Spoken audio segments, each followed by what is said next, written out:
Hello friends, स्वागत आहे माझ्या युट्यूब चॅनल आरडी फार्मा मध्ये. आणि मित्रांनो, या व्हिडिओमध्ये आपण डिस्कस करणार आहे जो तुमचा मित्रांनो 207 वॅकन्सीसाठी टीसीएस फार्मसीची एक्झाम घेणार आहे.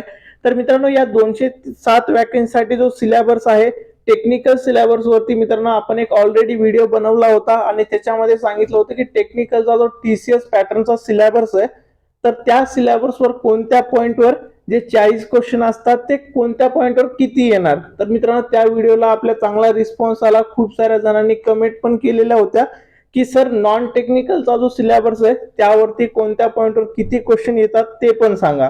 तर मित्रांनो, त्यासाठी हा व्हिडिओ स्पेशल बनवलेला आहे.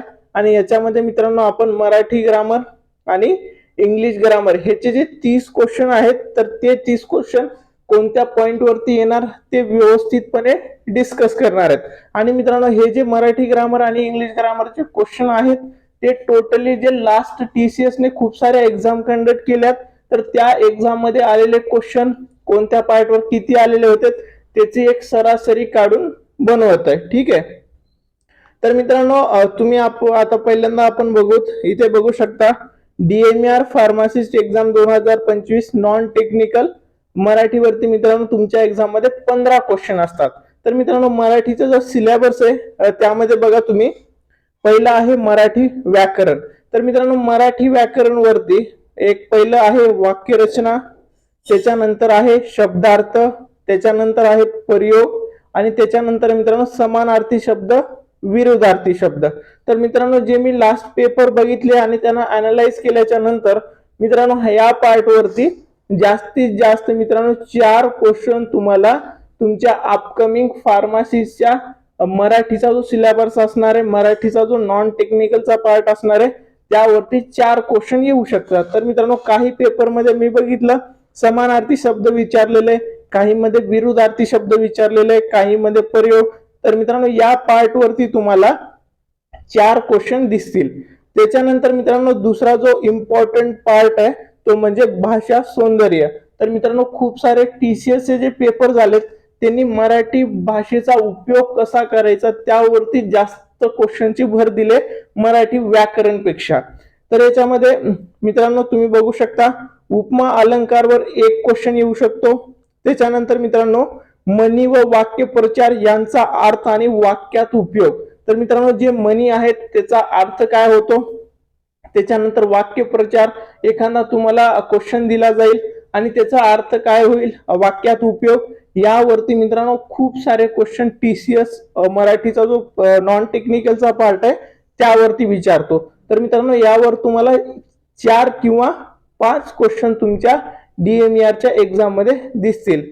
त्याच्यानंतर मित्रांनो पुस्तक, प्रसिद्ध पुस्तके व लेखक म्हणजे कोणता बुक कुणी लिहिलेला आहे, कोणता बुक कोणाच्या रिलेटेड आहे यावरती पण मित्रांनो टीसीएस पॅटर्नने सर्वच एक्झाम मध्ये क्वेश्चन विचारलेले आहेत. तर मित्रांनो 2 किंवा 3 क्वेश्चन तुम्हाला या पार्ट वर पण येणार आहेत. त्याच्यानंतर मित्रांनो योग्य जोड्या लावा असे पण तुम्ही जर क्वेश्चन पेपर बघितलेले असतील ना तर त्या पार्टवर पण क्वेश्चन विचारलेले आहेत आणि या पार्टवर तुमच्या एक्झाम मध्ये 2 किंवा 3 क्वेश्चन येऊ शकतात. तर मित्रांनो, असं हे मराठीचा जो सिलेबस आहे 15 क्वेश्चनचं तर अशा प्रकारे डिवाइड केलेलं आहे. तर मित्रांनो, तुम्हाला स्टडी करताना पण हे लक्षात घेऊनच स्टडी करावं लागेल की मनी व वाक्य प्रचार याच्यावर किती क्वेश्चन येतात, प्रसिद्ध पुस्तकेवर लेखक याच्यावर किती येतात. त्यानुसार तुम्हाला काय होईल मित्रांनो, एक आयडिया भेटेल आणि तुमचा जो सिलेबस आहे तो पार्ट मध्ये डिवाइड होईल जेणेकरून तुम्ही चांगला स्कोर घेऊ शकता. आणि मित्रांनो, तुम्हाला मराठीमध्ये 15 पैकी 13 क्वेश्चन इझिली आन्सर तुम्ही करू शकता थोडी पण व्यवस्थित तयारी केली तर. कारण टीसीएस पॅटर्नचा जो डीएमआरचा एक्झाम असतो ना तर त्यामध्ये मित्रांनो मराठी व्याकरण वरती लास्ट पेपर मध्ये पण बघितलं तर खूप इझी क्वेश्चन विचारलेले आहेत जेणेकरून आउट ऑफ मार्क पण तुम्ही इकडे घेऊ शकता. त्याच्यानंतर मित्रांनो जो दुसरा पार्ट आपण बघणार आहे नॉन टेक्निकलचा तो म्हणजे इंग्लिश. तर मित्रांनो इंग्लिश वरती पण तुम्हाला इथे 15 क्वेश्चन असणार आहेत. आता हे 15 क्वेश्चन जे आहेत मित्रांनो तर ग्रामर मध्ये सिनोनेम, अँटोनेम, स्पेलिंग, टेन्स यावरती मित्रांनो तुम्हाला तुमच्या क्वेश्चन पेपर मध्ये 5 क्वेश्चन दिसतील. म्हणजे एखादा वाक्य असेल आणि त्याच्यामध्ये चुकीचा शब्द ओळखा किंवा स्पेलिंग मिस्टेक कुठे आहे यावर क्वेश्चन विचारेल. त्याच्यानंतर व्होकॅब्युलरीवर यूज ऑफ ऑडिमस आणि phases and their meaning and expression.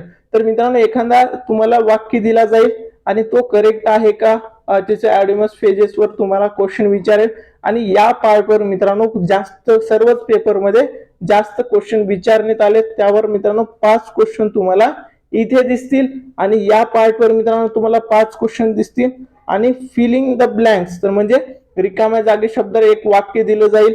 And येईल, इज येईल, आर येईल किंवा ऑन येईल अशा तुम्हाला तिथे ओळखावं लागेल. असे 3 क्वेश्चन तुम्हाला तुमच्या क्वेश्चन पेपरमध्ये दिसू शकतात. आणि मित्रांनो त्याच्यानंतर आहे सिंपल सेंटेन्स स्ट्रक्चर म्हणजे खालीलपैकी कोणता वाक्य चुकीचा आहे हे असे क्वेश्चन पण तुम्हाला विचारले जाऊ शकतात. तर हे 2 किंवा 3 क्वेश्चन तुमच्या एक्झाम मध्ये येणार आहेत. तर मित्रांनो ओव्हरऑल हा जो सिलेबस आहे ना इंग्लिश हा पण सिंपलच आहे. तुम्ही जर प्रॉपर वेने तयारी केलं तर इथे तुम्हाला आउट ऑफ मार्क पडण्याचे चान्सेस असणार आहेत.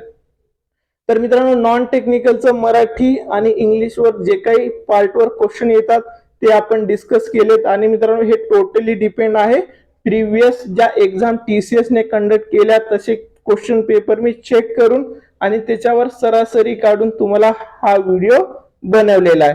मित्रांनो आपल्याकडे DMAR ची स्पेशल बॅच पण आहे ज्याच्यामध्ये आपण टेक्निकलचा सगळा सिलेबस कव्हर करतो.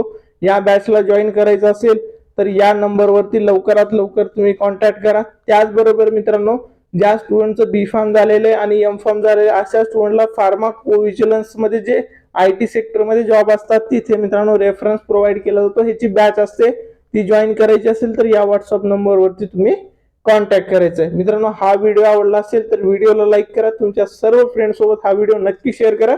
थँक्यू.